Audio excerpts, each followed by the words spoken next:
Oui, c'est une très bonne chose, voilà, même si on remonte des mois en arrière, mais évidemment, ce 19 novembre, avec ce qu'il y a eu, ça a marqué les gens pour ceux qui étaient là, et on sent beaucoup d'engouement, de ferveur.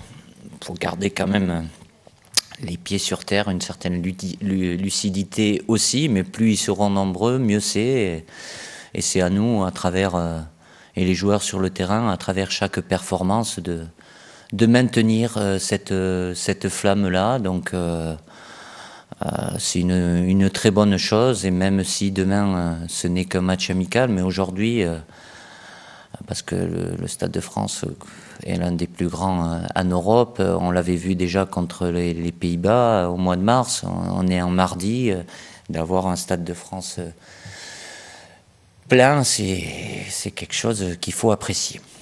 C'est une fierté, une énorme fierté d'être à la Coupe du Monde, de représenter la France, d'en être le sélectionneur. Donc après, la responsabilité, c'est ma fonction qui veut ça. Donc je fais en sorte avec mon staff, tout mon staff, de mettre les joueurs dans les meilleures conditions pour être le plus performant au Brésil. Mais l'intérêt, on est dans une période de pré-Coupe du Monde où on a bien évidemment effectué des charges de travail plus ou moins importantes par rapport aux joueurs, mais il est important de se retrouver en configuration de match. On en a 3, il n'y en a pas beaucoup, on a du temps, mais ça va venir vite aussi le 15 juin. Après, sur le choix de cette équipe de Norvège, il y a d'abord la possibilité d'avoir certaines équipes ou pas. La Norvège était libre et disponible, et c'est avec grand plaisir qu'on va les accueillir au Stade de France demain.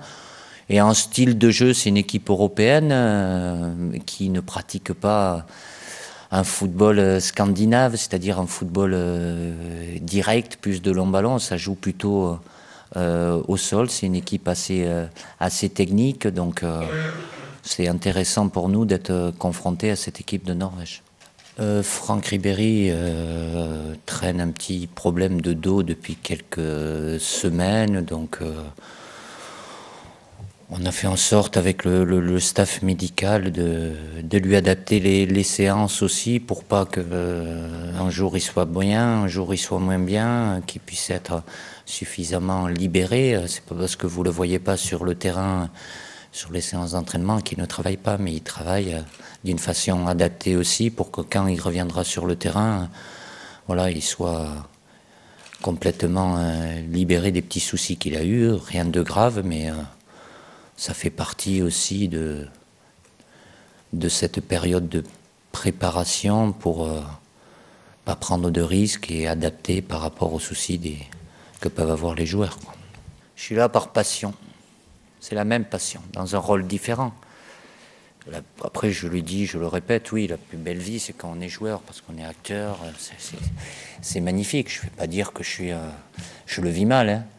Bien au contraire, je prends beaucoup de plaisir dans cette fonction aussi, mais elle est différente et elle procure du plaisir à travers les joueurs. L'adrénaline, elle est très proche l'un de l'autre, mais la grande différence, c'est que je ne peux pas l'évacuer, je ne peux pas faire des efforts, même si ça m'arrive de me lever et de me rasseoir sur le banc. Mais bon, voilà, on est, entre guillemets, un peu spectateur aussi.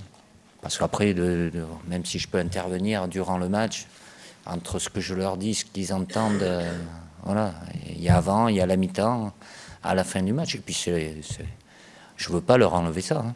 Je l'avais moi aussi en moment, donc c'est à eux, hein. C'est eux, c'est leur histoire. Mais mon histoire et celle de mon staff sera liée à la leur. La plus belle vie, c'était quand j'étais joueur. Donc c'était bien en 98, c'était même très bien, quoi. Mais quand on est au haut niveau et quand on représente son pays, on a toujours le même objectif. Qu'on soit joueur, qu'on soit entraîneur, c'est gagner les matchs, atteindre des objectifs. On en a atteint un en se qualifiant pour la Coupe du Monde.